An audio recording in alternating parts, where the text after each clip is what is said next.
Well, our guest this morning is, I didn't say Mr. Let me say Alhaji. I could also say Mr., but Alhaji Hassan Abdul Aziz Sani. He's a communications consultant, a friend of the house, and compliments of the season to you. Same to you, sir. Indeed. Good morning, Mr. Yori, and good morning, Nigerians. A fine morning to you as well. Needless to say, politics is center and forward, in our country today, wherever you happen to be at.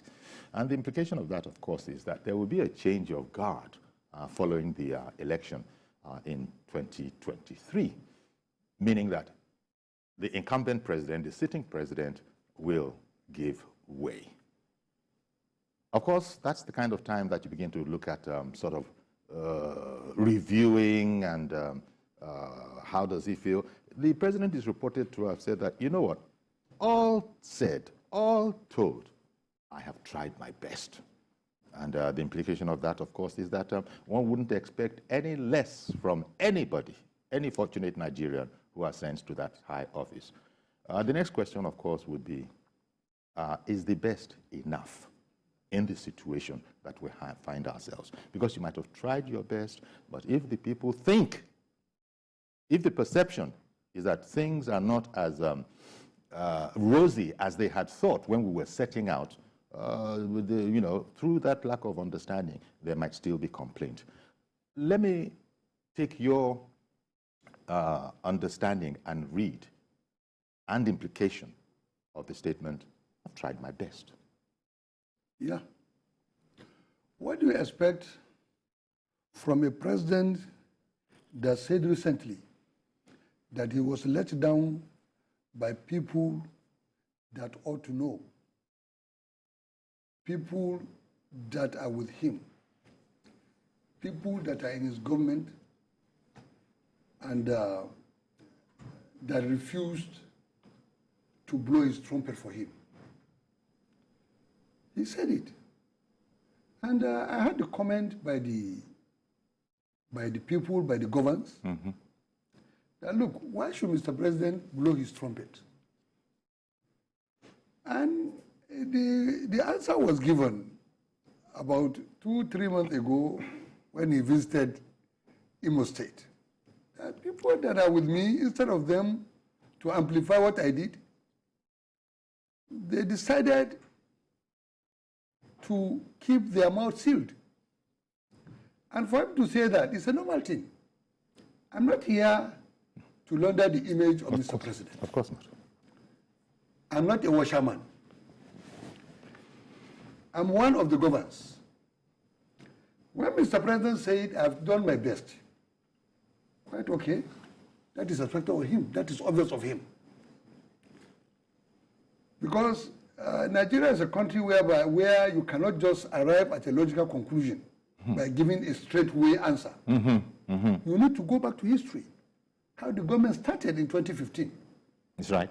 That's right. The government started in crisis, with crisis. And the president was optimistic at the time. And that you see, look, should he ascend to power, when he ascends to power, he will address many of those issues. Look, President Muhammad Buhari, prior to 2015 election, enjoyed the high expectation of Nigerians, goodwill of Nigerians. That's right. Even from the opposition. That's right. As a no-nonsense man, as an uncorruptible patriot. But here we are. I said it here on air, that look, Mr. President made a mistake from the beginning by saying, I can work with anybody. You cannot work with anybody. You must have your people that share the same mission, the same vision with you. The first mistake was the choice of the National Assembly leadership. That was the first mistake in 2015. That was his first term. That was the first mistake when he assumed office as the president in 2015, as a democratically elected president of Nigeria in 2015. And following along with that democratic leaning, he had said that he didn't want to be concerned with how whoever emerged. But a president should be concerned in a democratic dispensation. who emerges as a leader of the National Assembly. Because this is not a military regime where people rule by fiat. No. This is democracy. And we have three organs of governance in democracy. We have the executives, we have the legislative arms, and we have the judicial arm. For you to decide to look other way, that was his own first problem as a best. So you think, Alhaji, that that initial mistake of maintaining a sort of quote-unquote neutrality in the emergence of these principal officers, that mistake, as you put it, that created drag, a kind of drag that then therefore slowed down the overall progress, especially when looking at it from today. Yes. Let me tell you, you cannot do things on your own in democracy without National Assembly. You must pass through the House. House is the clearing house for anything to go. You present your budget to the House, they approve your budget. Mm-hmm. They enact many laws for the smooth running of democracy. And here we were in 2015, when he came in, by looking at it, that look, as far as I'm fair, as far as people are expecting, have high expectation with me, and as far as, people respect me, I can still work with anybody. Okay. But Saraki emerges. And we knew how Saraki emerged. Saraki emerged via covenant with PDP. And we all know what PDP stood for then. And we saw what happened throughout the 4 years. The rigmarole, the front and back, the box passing, the horse trading and what have you. We all saw it. So that one by the side. Secondly, after that, Avengers came in, destroying the oil and gas infrastructures. And the only structured area you can see money, you can take money for the federal government to execute his laudable project is petroleum sector. And we have a problem with the Avengers, destroying everything. The output came down. We saw that one. And it had its implications. It has on the plans of the president. No matter how well-intentioned you are, okay. No matter how well-intentioned you are, you need money, you understand? And you need good people around you to execute your laudable projects. Okay, we're also joined by Mr. Yemi Makmadeno, a governance and strategy expert. But just before we bring Mr. Makmadeno on, let's take a quick break, please. We'll be right back. Stay with us.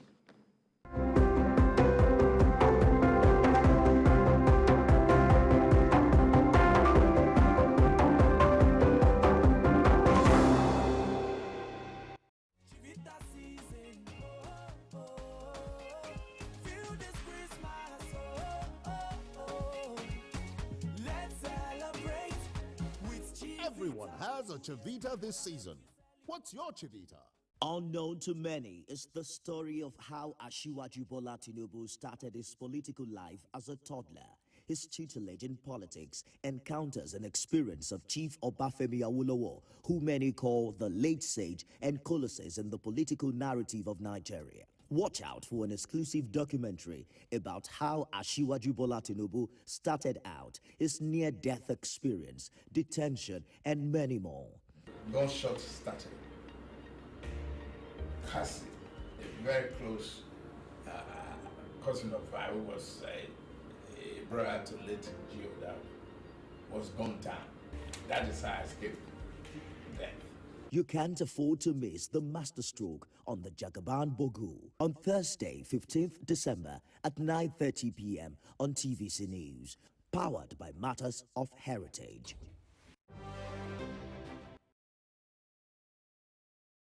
Our planet, our home, threatened by man's activities with fears of mass extinction on the rise. On Green Angle, we examine the issues that affect our environment, seek solutions to put us on track to secure and restore a cleaner and greener world for generations to come.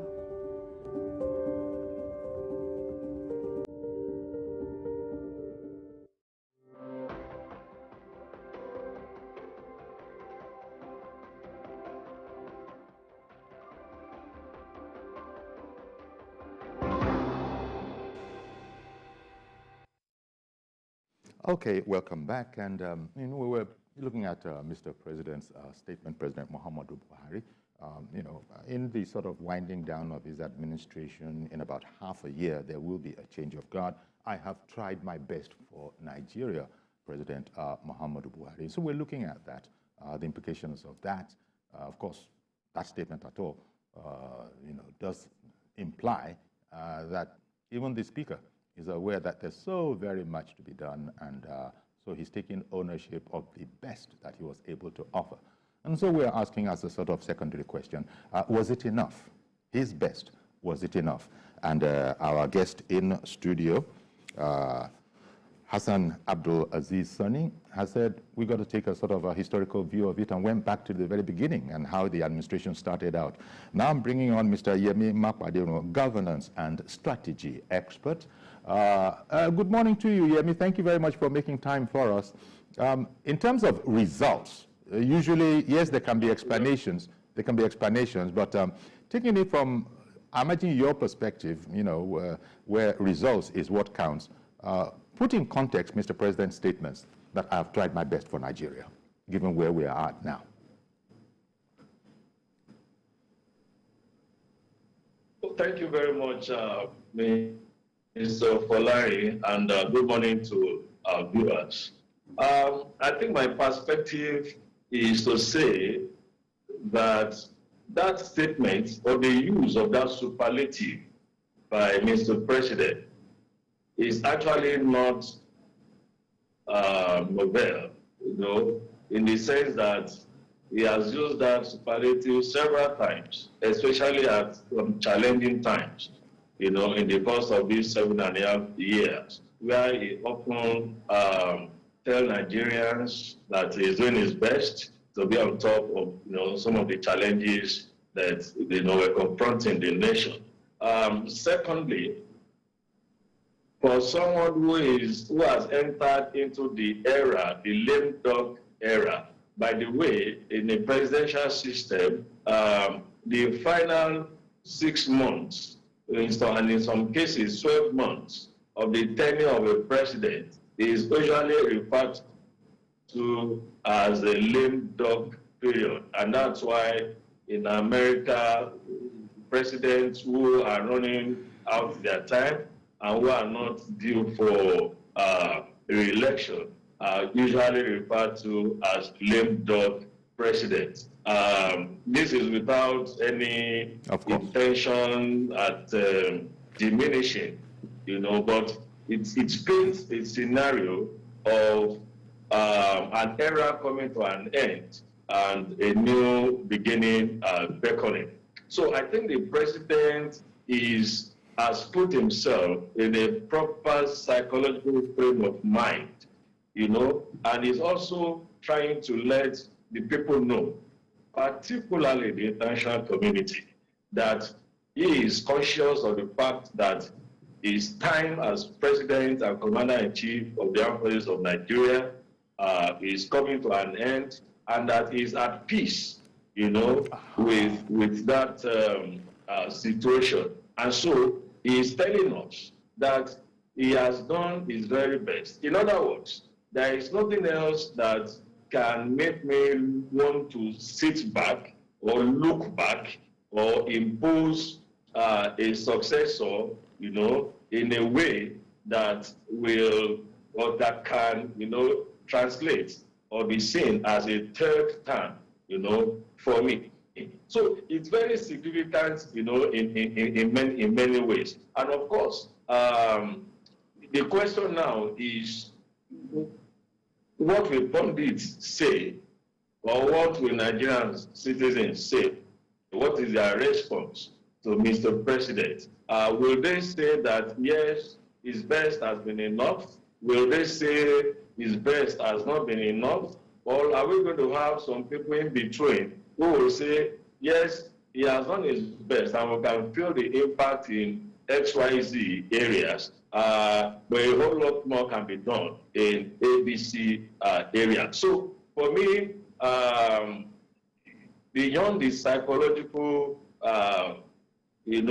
feeling of relief, and of course, the message that that statement is also sending to the global community and indeed the Nigerian community, I will say that it can evoke, a discussion on whether the president's best has actually been enough for Nigeria. In other words, has it met the expectations of Nigerians who in 2015 chose to vote for him as the president and repeated the same thing in 2019.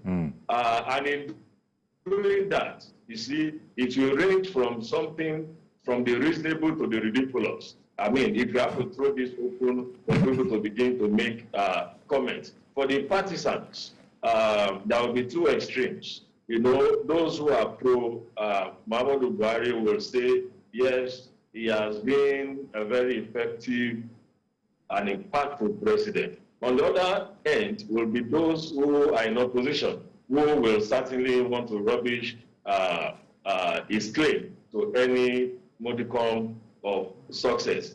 But for the rest of the people who are neutrals, who are not partisan, who can have some level of objectivity, then they can begin to look sectorally how has the president impacted in one way or the other. So I think that will suffice for now. Indeed. Well, thank you very much, Yemi. Hassan, when you look at what you said and the context that Yemi Mapadino puts it in, of course, it will depend. Beauty, they say, lies in the eye of the beholder. In this case, the beauty of Muhammadu Buhari's, stewardship and things along that nature will actually depend on who is doing the assessment. The majority of people who are intellectuals gathered in an ivory tower, have access to information behind the scenes and all of that, can come to one judgment. But the ordinary man is going to be looking at it from very little more beyond the condition of his stomach in 2015 and the condition of that stomach now. The condition of life that he was going through in 2015, all of which any new administration promises an improvement to. Now, you said something earlier on, among other things, that, look, you need a president. He needs people he can trust. And this is when you had referred to the matter of implying that quite a healthy bit had been done. But when people within the same government refuse to champion it in court, well, you know that there is the allegation, whether it is right or wrong, but it was out there that nepotism was one of the characteristics of Mr. President. People complained about that. But then other people, if the complaint was made, other people would say, well, if it were you, would you not want to work with people you know and trust?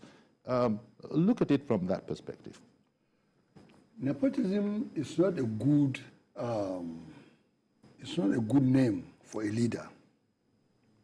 And any leader that allows himself to be boxed into a corner of nepotism as a nepotist, I don't think that leader is a good leader. And it depends from which aspect you are looking at the nepotism. You see, in Hausa, there is a proverb that says, Ba a mugun sarki, sai mugun Buhari. Ba a mugun sarki, sai mugun Buhari. In English? In English is this. You don't have a bad leader, per se, but bad subordinates. It's like in a bad subordinates? Yes. Okay. You see, it's like in a military palace. They say you don't have a bad soldier. But you can have a bad commander. Because that is it. Oh, I thought it would be the other way around, that you don't really have a bad commander. No. You have a bad follower. No. It's the way you said it exactly. Look, you see, do you know what? You see, in translation, you don't go literal. If you want to get a meaning. Okay, I get you. You go contextual. Okay. So the listeners really understand what I'm talking about. Especially those that speak the language. Not even the people that speak the language. Well, after saying in Hausa, we now come back to a general language, which is English language, which me and you can communicate with. Yes. Look. So you were talking about nepotism and it not being a good attribute of any leader. Yes, I don't think so. And when people said it about nepotism, that look, this thing is one-sided, this thing is this one is that. We are all against it. You understand? We are all against it. But you see, the way I see Buhari was that, look, this man just look for people, you know, he's well acquainted with.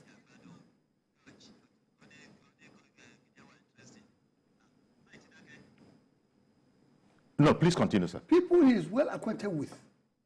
Not really, you know, tribalists, and I know people he sees around him, so let me use them. But in the process, he made a mistake. While looking around people you are used to, then you need to go national with it. Exactly. That is the issue. Because we raise concern over that. It's not that tribalistic or something like that, no. But just because he just see that, look, people around me, these are the people I trust, let me work with them. Unknown to you that you are governing a state. If you are governing a state, the politics of this, this what they call it, this spreading all over is there. Yeah, the national spread, federal character. Good, federal character is there. That is it. It's one of those things that, look, as a human being, we have our lapses and laxities. Okay. Okay. And you need people around you to call your attention. Okay. You know, I've got to go on another break. Are the people around you calling his attention to it? Okay. The answer is no. And this could have had implications. We're talking about it. We're not making, I don't know if we're deriving any conclusions from here, but we're talking about the factors that could begin to be put next to the statement of the president that I have tried my best. Again, this break, stay with us, please. We'll be right back.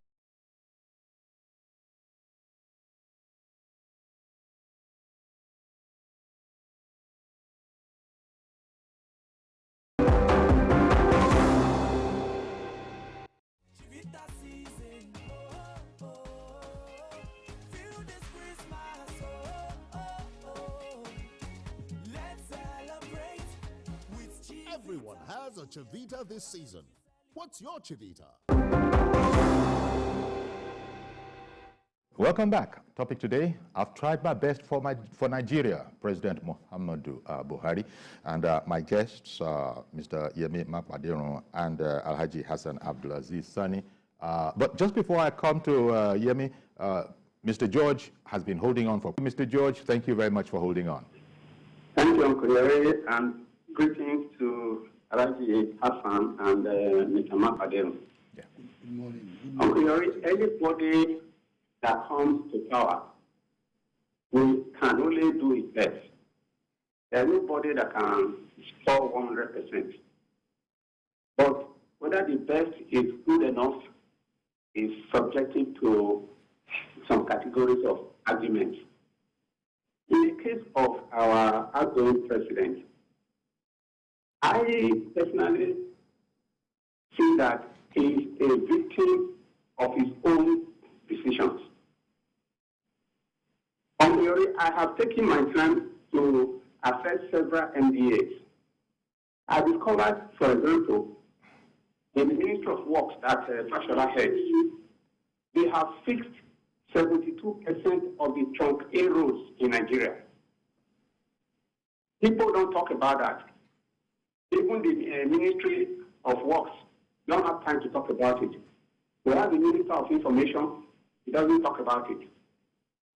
The school feeding program, this is the first government that is doing it. The amount of money that has gone into it, and the anchor borrowing program that the CPM brought, it's in the coolers.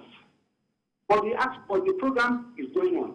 There are beneficiaries, people that their children are going to school and the government is feeding them. Those who would have been at home, but because of that food that the government is feeding them, are now able to go to school. Nobody is talking about all those ones. People have been giving loans to improve their SMEs. And they are participating in the economy. Nobody is talking about that. Look at the infrastructure apart from roads. other infrastructure. There's a lot to talk about, but the president does not believe that if he has a minister, that the minister can be changed if he's not doing well. If he trusts somebody, he overtrusts. That's one of the... Elijah Hassan said something, that he made mistakes with the national anthem. The president appears to be making the same mistake at his exit. His body language is showing that he doesn't care about who succeeds him. Presidents do not do like that. If you leave, your party is still, your party still. Oh, thank you very much, Mr. George, especially for the holding on bit. But we did get enough, to get your general drift. Mr. Makwadiro, would you like to react to that along the trajectory that we've earlier adopted?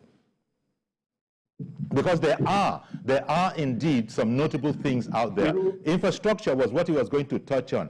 I mean, a heck of a lot has been done in the area of infrastructure. Yeah. Absolutely. And I mean, there is no doubt about that. Unfortunately, you see, the intangibles are actually more critical than the tangibles, especially when it comes to perception, and then, public governance. The government of President Buhari came into place in 2015 on the back of a change mantra. Unfortunately, the party or the government did not properly articulate a roadmap. In other words, there really was no grand strategy, behind what the government was about to do, or what the people should, look out for.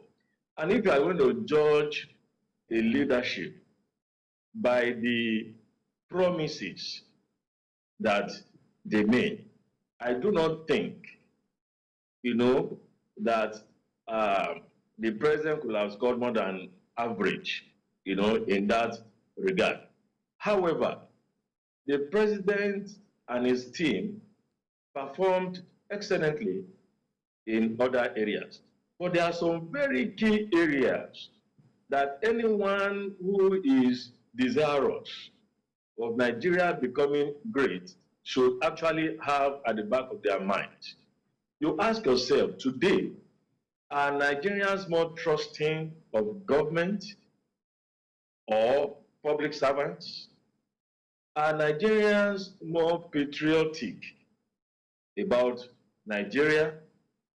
Are Nigerians more objective in, in their appraisal, in their evaluation of issues, of national development? We have found ourselves in an environment today where you find two sides discussing on a particular issue and then having two extremes. In other words, we have our ability to be sincere, to be honest, to be true to ourselves, to be objective, to concede where we know that we are wrong or we have lost, and of course to forcefully push our views.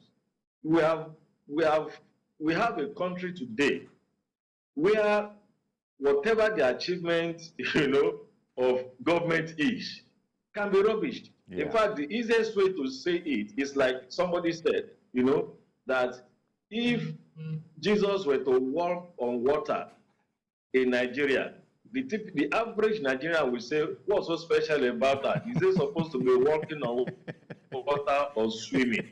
So we have gotten to a point where we don't, a lot of people, maybe not even the majority, but I can say that maybe a lot of vocal people of Nigeria. Indeed. Yes. You see, they are the very loud, they are the loudest Excuse me, Yemi. I beg your pardon. I have somebody on the phone. I beg your pardon, Yemi. Forgive me. I have someone on the phone, and what I've been doing from the beginning is keeping those people waiting, not because I love to. And that's what's happening here to Chidi in Kafanchan. Chidi, good morning to you. I hope you're still there. Yes, good morning, Uncle Yori. Good morning, sir. Thank you for calling in. And good morning to your guests. Yes. Good morning, Mr. Chief. Indeed, talking about governance. Every average Nigerian must understand that governance is a collective responsibility. And I want to say without any fear of contradiction that President Buhari, as an individual, as a human being who is prone to making mistakes, has tried his best indeed for this very country. But one legacy I, for one, would wish him to bequeath on posterity and the present living Nigerians is to ensure that this coming election comes up in a free, fair, and a credible manner, so that the democracy which Nigerians fought for a very long time will continue to exist. No one knows it all. Any imprint that one does will always speak for him, even after he may have left office. Thank you very much, very Chidi. much. Indeed. Appreciate your call. Alaji, was it you or was it Yemi? But it was Yemi who spoke about achievements. You can put them into separate segments. There are invisible, achievements that necessarily must go before discernible achievements. Maybe the best the illustration of that is a house, for example. There's a heck of a lot that is in the foundation that is not seen and that is needed before you can put the superstructure on. Now, in terms of infrastructure, and remember that when Buhari's regime started out, one of the first complaints one of the first observations we had was that it's a lot worse than we had thought, and there's no way you can begin to build on decrepit structures, so they had to start their own again. Mr. President is beginning to look towards making a reputation out of his infrastructure for Nigeria. A lot of work that has been done. You go to the southeast, you go to the second Niger Bridge, you go to all those things that are all infrastructure based. So all of those things had to be done. Can one rightly throw that in the mix as well, that look, there are a lot of invisibles that the coming administrations will benefit from, because this administration would have done it right, or at least better than those coming, and so those that are coming after will have an easier job. After all, it's easier to put up the infrastructure, the superstructure on top of a solid infrastructure. Let me take you down memory lane. Sure.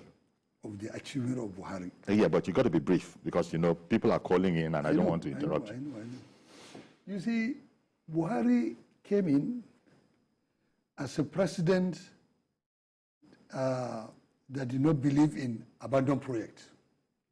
Normally in Nigeria, when you take over from opposition, you jettison whatsoever they must have been doing before, they start the project and leave it half done.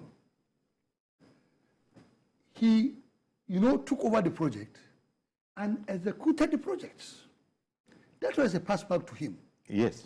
Look, when you look at some areas in terms of Lagos-Ibadan Expressway, Jonathan government and Namadi Sambo, they came, we saw it. When they came with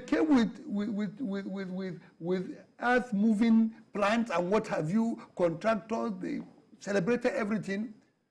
Aftermath, they packed everything and nothing was done. But Buhari came. Yes. And you can see the road now. Well, yes, you can see the road now, but it's not giving joy. Don't worry, don't miss you know where I'm going. That place is a mess for people who have to travel from Lagos. Okay. You cannot because of construction. Let me tell you one thing. There's no way you can have an omelette without breaking an egg. True. You cannot have a project, a landable project like that. The most trafficked network in Nigeria. Yeah. You understand? Without inconveniencing people. Okay. That is one thing. So please, Nigerians, just be patient. Everything will be well. We'll all laugh after. The same thing. People that are so tribalistic, parochial, They have been talking about Niger Bridge only God knows when. Second Niger Bridge. Their son came in, he did not do it. Other people came in, they did not do it. Buhari came, he did it. Look at Enugu, Port Harcourt. Look at Kano, Maiduguri. Look at Abuja, Kaduna, Zaria, Kano. A lot of things are going on. Indeed. Even sabotage is also going on alongside it. Even on Lokwaja. You know, Lokwaja down southwest. Things are going on. Okay, let me bring in Mazi Okorafor. Good morning, Mazi. Good morning, Sir Yori. Yeah, good morning, sir. I'm Mazi Okorafor from our school. But for the president's achievement, you see, there's nobody on earth that will not score himself high in anything. But let us look at the president has done a lot in some areas. The president has not done a lot in some areas. Let's pick the way the president has done. Fine. At least the president has made, Buhari has made everybody in Nigeria to know that there is money in this country. Because all these looters everywhere, Buhari help us to do what? To discover them and to expose it. That's number one. That's you get to Lamode, remover, Bawa coming in. Now, let's come back to education. In terms of education, the president has tried to establish that from national, but they have not done a lot. That one, the president didn't do anything in education because our secondary school, the substate, they are strike. And the president cannot, he doesn't have that control about advising the governors. He allowed the governors to do whatever they like. That is why you see fraud ravaging Nigeria, and even the agri sector, we say that the president has made Nigeria to love production of rice in Nigeria and to enjoy made in Nigeria. But under the agricultural sector, we track. But the fraud area, the president allowed the governors to squander the political fund and without doing anything, and he will not supervising them. And the problem the president is having is that people working under him are the people destroy the whole government. The president has a very nice, good record, a free trade target for Nigeria. But the people under him are the problem we have. Now, let me give you an instance. Go to Federal, I'm using Down East, Federal University of Technology. You see the way the nationals are behaving. Now, the Minister of Education cannot control them. They do whatever they like. A lecturer will now come that if you don't buy this book, 5,000 naira, come and write the test, you will fail. And the lecturer will now come and say that you come back there and see me before you start. And keeping students and during the invention of this president, 85% of courses in Federal University of Science and Technology are not accredited. And nobody is provided. So that means the minister created more problems for the president. So he has done a lot. But the president, I wish when he comes back from the US, what the Biden told them that they should go back to their country and make use of the resources they have in their country to develop the country if the president will implement it. And to finalize everything, by 2023, the president should sit down and just watch television, allow all the sectors of the economy, all the sectors of finance to do a free and fair election, monitor the soldiers, the DSS, or police, anything, so there will be proper and free election come 2023. If you can do that, I'll score him above 100%. Okay. We will have free and fair election right. in 2023. Okay, of course. Yemi, Mazi Okorafor, among the things he said is that the president is leaving, for example, the governors to do anything that they want. Supervising the governors, that's not really the way it works, is it? And spend some time a bit on that. But the other thing I also wanted to ask is that there are those who are saying that the president is so neutral in relation to even his succession. He said more than once, go and vote the person of your choice. There are those within the ruling party that are looking at that and are saying that, are there no more than, there will be more than one way to put a thing, but the way you're saying it, just go and vote whoever you want, because I am determined to leave a legacy of as perfect as possible an election. That is free, fair, and transparent. Look at those two areas a bit, if you would, Yemi. Yes, I agree with Mazi Okorafor and even all the other callers so far. About supervising governors? In terms of... About not with their observation. Oh, okay. I agree with the observation. But in the area of supervising the governors, you see, the president of Nigeria, as powerful as he is actually not a headmaster or his co-principal. But I think in the area where the president seemed not to have done well for me is the fact that he has not shown capacity for drawing, attention to some of his good works, either directly by himself or through his appointees. And he admitted this much in one of his recent visits, I think, to Imo State, where he, in a moment of frustration, said that those who are meant to push and publicize the good works of this government are not doing so. And he doesn't know why they are not doing so. That is obviously, a man who is frustrated that despite all that is committing into the development of the nation, people can see it, but they don't give him credit. You see, and that is why I said that the president has not done well in that area.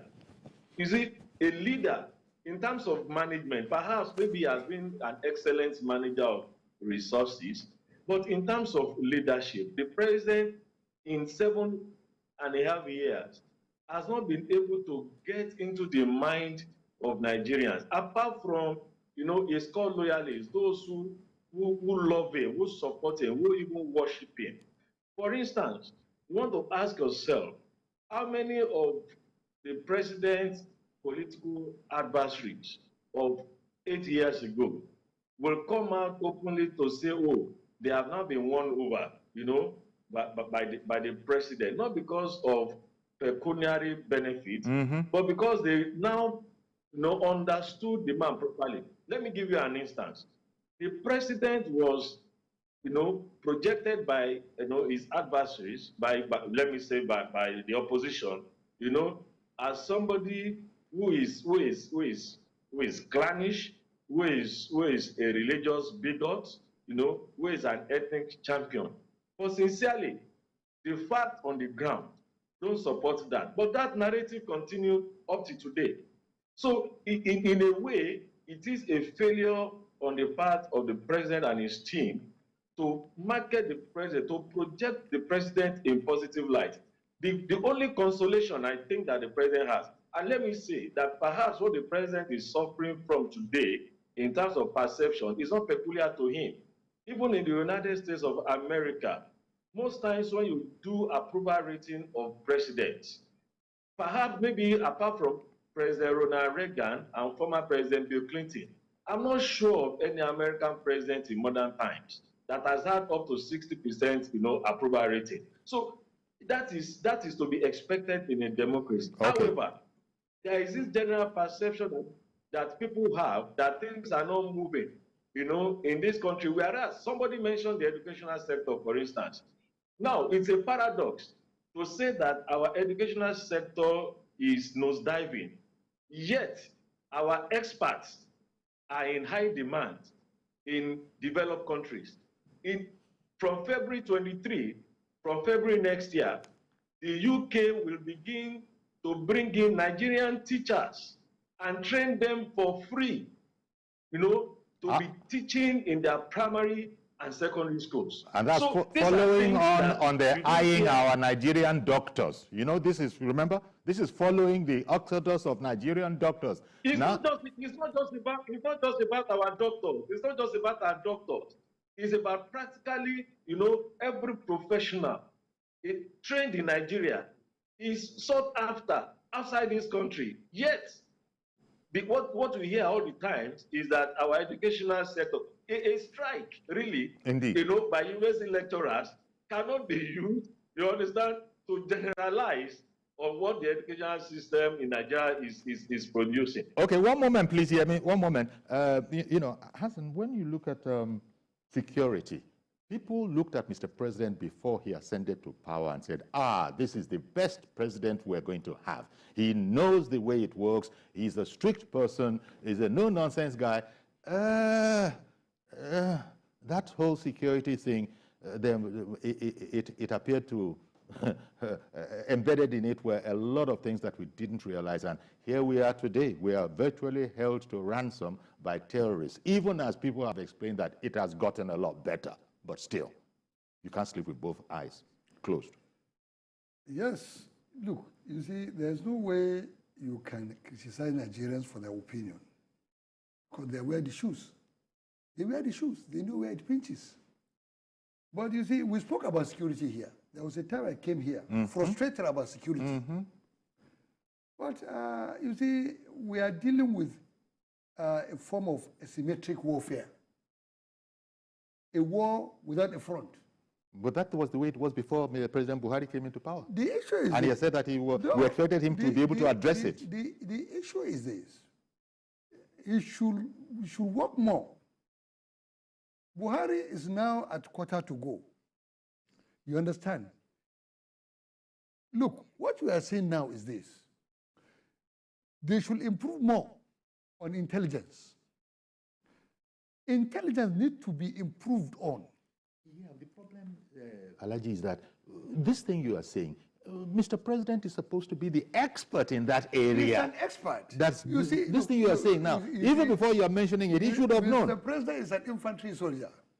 He's not an intelligence officer. You understand? But they work together. They work together. Intelligence guides you. Okay. Intelligence, preempt criminals and terrorists before they wreak havoc. You understand? That hasn't been. You cannot go to a war without intelligence, because we'll be running on mines. But even experts in those areas have said that even experts in that area have come on this program, other programs, and been telling us how there have been failures of intelligence. Let me tell you one thing. Intelligence can fail anybody. Yeah. You understand? It can fail anybody. Yeah. But the most important thing is to go back to the drawing board. You understand?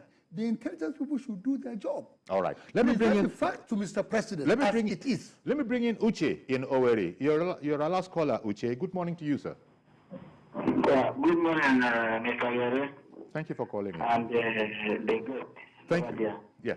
Good morning, Mr. Uche. I think my happiness is that Buhari has now,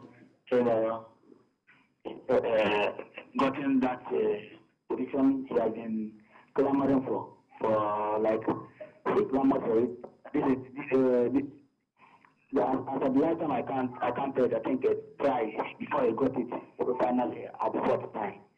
Mr. Yori, if Buhari did not win that election, or if he hasn't become Nigerian president, many people would have said a lot of things about it. And they would have said that he would have done this, he would have done that, and Nigeria would have been a small London by now. But thank God, he has come and everybody has seen everything, even including those that are still brandishing propaganda to tell you that he has done fine.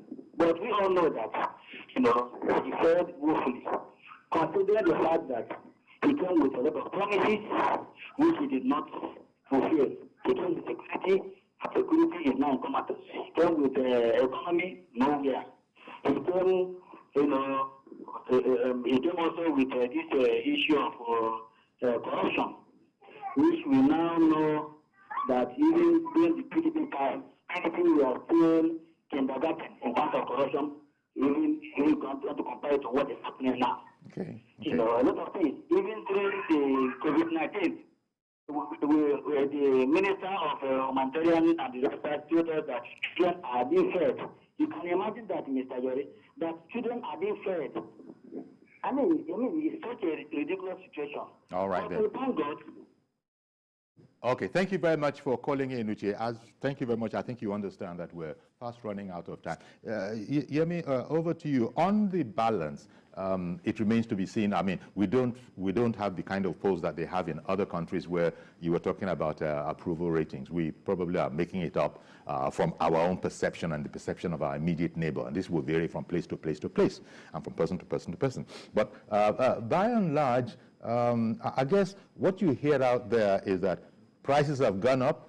I can't do as much with my naira as I used to do. with it in 2015. Whether or not that is solely on this part of the president, I don't know. But I guess we don't even have any more time for much more commentary. Yemi, unless you wanted to say a one or two liner, we've got to go now. The general feeling that people feel, I'm still not good yet. Prices have gone up in Nigeria, prices have gone up in Ghana, prices have gone up in Canada, in Australia, in US, in Germany. So we live in a global system. Okay, we're going to have to leave it there. I beg your pardon. We're going to have to leave it there. I'm so sorry. We're going to have to leave it just there.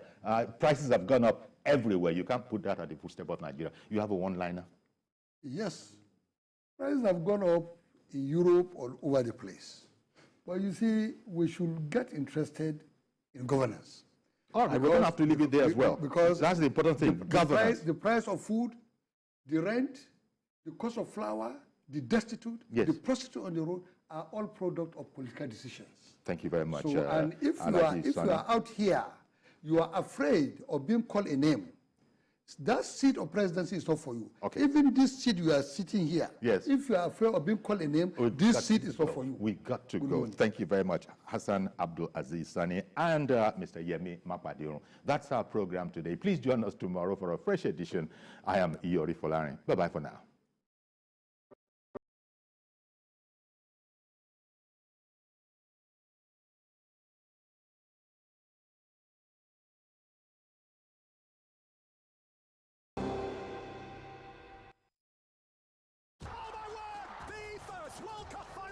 The World Cup season is here again, and you can almost feel the excitement in the air. The best national teams in the world will be battling it out to determine who lives the coveted FIFA World Cup trophy come December 18th, 2022. Wondering what each team's shadow looks like, where the seat in the standings, who will be playing who, and what to expect. We've got you covered with all the previews and reviews you need to stay right on top of everything. In Qatar on FIFA World Cup Fans Special Show. Coming live on TVC News YouTube daily for 13 minutes, 15 minutes preview before the match, and 15 minutes review post-match of the day. Keep up with all the actions happening in Qatar with expert match previews and reviews from our seasoned sports pundits. And guess what? You also stand a chance to win loads of exciting prizes when you predict correctly the outcome of the match of the day. To participate in FIFA World Cup Fans Special, subscribe to TVC News YouTube channel. Enter your prediction in the comment section of the match of the day video. Use the hashtag FIFA World Cup Fans Special in your predictions. Finally, include the last 4 digits of your number with your predictions. Let's play!